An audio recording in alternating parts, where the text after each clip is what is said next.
நம்ம தமிழ் சினிமாவில் ஈழத்தை பற்றியும் ஈழத்து மக்களை பேஸ் பண்ணியும் எடுக்கப்பட்ட திரைப்படங்கள் என்னென்னன்றதை பார்க்கலாங்களா. ஃபஸ்ட்டு மேதகு.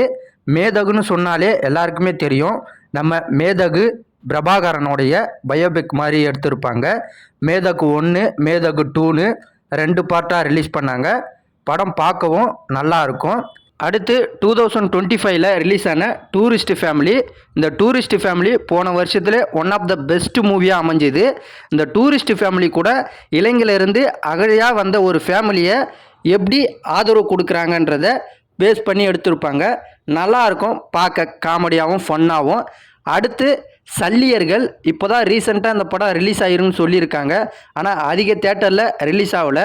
கிட்டத்தட்ட தமிழ்நாட்டில் எவ்வளோ தேட்டர் இருக்குது, இருந்துமே ஒரு 27 தேட்டரில் தான் ரிலீஸ் பண்ணியிருக்காங்க. அடுத்து அதே நம்ம சசிகுமார் சார் நடித்த ஃப்ரீடம்.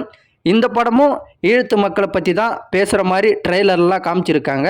ஆனால் இந்த படம் இன்னும் ரிலீஸ் ஆகலை. இது போன்ற தகவலை தெரிஞ்சுக்கிறதுக்கு அகராதி யூடியூப் சேனலை சப்ஸ்கிரைப் பண்ணி வச்சுக்கோங்க.